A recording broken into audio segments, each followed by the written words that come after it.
মুফতি সাহেব, ইসলামে নারী কেনা-বেচাকে কিভাবে দেখা হয়? নারী কেনা বেচা বলতে নারী পুরুষ সমানই, অর্থাৎ গোলামবাদীর যে বিষয়টা, ঠিক আছে, এটা যখন যুদ্ধক্ষেত্রে জিহাদের ময়দানে যারা বন্দী হয় তারা গোলামবাদী হিসেবে মানে কর্তব্য হয়, ঠিক আছে। জি। তখন তাকে কেনা বেচা এটা বৈধ, ঠিক আছে। গোলামবাদীর প্রথা এটা এটা কেমন পর্যন্ত প্রথা প্রচলিত থাকবে, ঠিক আছে। কিন্তু আর গোলামবাদী যে বিধানটা, ভাই, যিনি যুক্ত হয়েছেন মুফতি সাহেব, একটু মিউট করে দেন। এখানে আমাদের কি ব্যাপার, কি বাজে আওয়াজ করতেছে?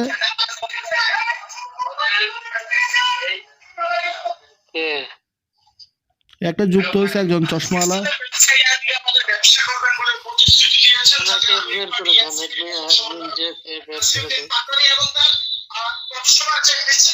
কমন সেন্স নাই।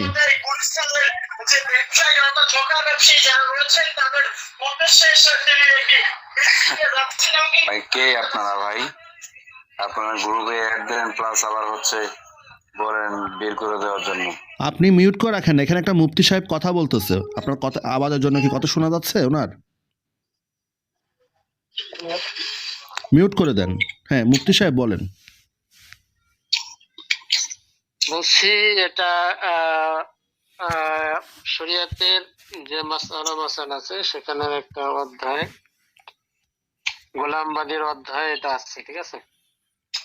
গোলামবাদী কেনাবেচা বৈধ, তবে কেনাবেচার জন্য শর্ত হলো যে জিহাদের ময়দানে যারা মানে গনিমত হিসেবে যাদেরকে পাওয়া যায়, ঠিক আছে, জি, যারা বন্দী হয় এরা গোলামবাদী হিসেবে মানে স্বীকৃত হয় এবং তাদেরকে বেচা কেনা বৈধ। বর্তমানে দেখা যায় জিহাদ, শরীয়ী জিহাদ যেটা, সেটা তো দুনিয়াতে নাই, ঠিক আছে। এখন বর্তমানে দেখে রাষ্ট্রীয়ভাবে যে যুদ্ধ হয় এগুলাকে প্রকৃতপক্ষে জিহাদ বলা যায় না, ঠিক আছে। জি। জিহাদ বলা হয় যেটা ইসলামকে বিজয়ী করার জন্য যে যুদ্ধ হয় কাফেরদের বিরুদ্ধে, সেটা, ঠিক আছে। আর এরকম যুদ্ধ যদি জিহাদ যদি এখনো হয়, তাহলে সেখানে যদি যে যাদেরকে যুদ্ধবন্দী হিসেবে আনা হবে তারা নারী হোক বা পুরুষ হোক, তারা গোলামবাদী হিসেবেই তাদেরকে বেচা কিনা বৈধ হবে, ঠিক আছে। মানে আমি যদি বর্তমান বিশ্বে বেচা কিনা বা গোলামবাদীর যে একটা মানে প্রচলন, এটা এখন আর নাই, ঠিক আছে, এরকম হচ্ছে না। কিন্তু এই গোলামবাদীর যে বিধান, এটা রহিত হয়ে যায়নি, ঠিক আছে, বিধান এখনো কার্যকর আছে। তার মানে এটা ইসলামে আছে। যদি আবার সেই জিহাদ হয়, আবার যদি সেই জিহাদটা হয় বা আবার যদি সেই পরিস্থিতি তৈরি হয়, তাহলে কাফের নারীদেরকে বা কাফের পুরুষদেরকে বা কাফের নারীদেরকে বন্দি বানিয়ে মালে গানিমত হিসেবে আনা যাবে এবং তাদেরকে আবার তাদেরকে আবার মুসলিমদের মধ্যে বেচা কেনাটা বৈধ হবে। এই একই বিধান কি মুসলমানদের উপরে কি প্রযোজ্য? মানে মুসলিমদেরকে ধরে এনে যদি বেচা কেনা করা হয়? না, ধরে এনে বেচা কেনা না, যারা গোলাম শোনেন, গোলামী প্রথা অনেক আগে থেকে, মানে রাসূল সাল্লাল্লাহু আলাইহি ওয়াসাল্লামের আগে থেকে এটা আরব দেশে বা ওই অঞ্চলে বেশি একটা প্রচলন ছিল। জি। ইসলাম এটাকে স্বীকৃতি দিচ্ছে, ঠিক আছে। স্বীকৃতি দেওয়ার পরে পরবর্তীতে দেখা যায় আস্তে আস্তে যারা গোলাম ছিল, গোলামদেরকে আজাদ করে দেওয়া হইতো, ঠিক আছে। আজাদ করে দেওয়ার মধ্যে অনেক অনেক অনেক সওয়াব নিহিত রয়েছে, বা এটা একটা ভালো কাজ হিসেবে আজাদ করতে করতে এমন এক পর্যায়ে চলে আসছে যে এখন আর কেউ গোলাম নেই এবং তাকে কাউকে ওরকম ভাবে গোলাম হিসেবে আর অ্যাড করা হয় নাই, ঠিক আছে। সেই অবস্থায় এখন চলতেছে। হ্যাঁ, চলতেছে সেটা, কিন্তু রাসূল বা ইসলাম বা আল্লাহ কি এটাকে রহিত বা হারাম এরকম তো কিছু করে নাই। না, এরকম কিছু করে নাই।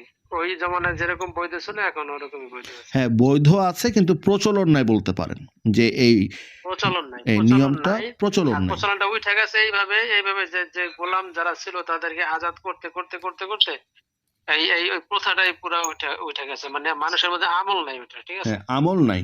তো কিন্তু যদি এই অবস্থাটা আবার আগের মতো হয়, তো সেক্ষেত্রে কি আগের মতো হইলে আগে তো যে প্রকৃত জিহাদ ছিল, ওরকম ভাবে ব্যাপকভাবে মানুষ মানুষ গোলামবাদী পরিণত হইতো, ঠিক আছে, বেচা কেনা হয়তো, আস্তে আস্তে উঠে গেছে।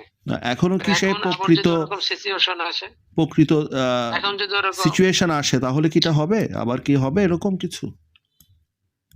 হ্যাঁ অবশ্যই হবে। যখন এই যে গাজওয়াতুল হিন্দ আছে, তারপরে এরপরে ইমাম মাহাদির সাথে যে যুদ্ধগুলো হবে ওই সময়।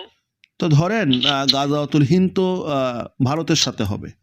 তো ভারতের সাথে যদি হয়, তো ধরেন মুসলিমরা জিতে গেল, তো সেক্ষেত্রে কি ভারতের যে সমস্ত হিন্দু, খ্রিস্টান, বৌদ্ধ মহিলা বা নারী আছে বা পুরুষ আছে, তো ওদেরকে কি বন্দি বানিয়ে নিয়ে আসা হবে? হ্যাঁ নিয়ে আসা হবে। তাদের সাথে কি সঙ্গম করা যাবে? অবশ্যই যাবে। যারা যারা শরিয়াতের দৃষ্টিকোণ থেকে যারা বান্দি গোলাম অর্থাৎ বাদী, তাদের সাথে স্ত্রীর মতো ব্যবহার করা যাবে, ঠিক আছে। আচ্ছা, এবং তাদের স্ত্রীর মতো নির্ধারিত যদি ব্যবহার করি?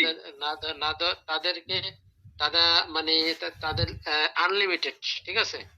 কোরআনে আনলিমিটেড। আছে গয়রু মালুমিন, মানে স্ত্রী 4 জন রাখা যায়, কিন্তু বান্দি যে সে আনলিমিটেড, যত ইচ্ছা তত রাখতে পারবে।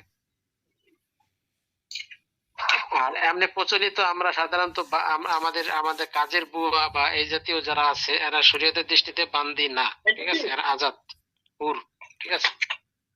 তাহলে ভারতের সমস্ত নারীরা তাহলে মুসলিমদের হস্তগত হয়ে যাবে। হস্তগত হবে, সমস্ত হবে না, ওই সময় তো ভয়াবহ একটা যুদ্ধ হবে, ঠিক আছে। যারা বেঁচে থাকবে, এই যুদ্ধটা সম্পর্কে যারা বেঁচে থাকবে, যারা হ্যাঁ পরাজয় বা যারা বেঁচে থাকবে, বন্দী হবে, তারা মুসলিমদের হাতে চলে আসবে।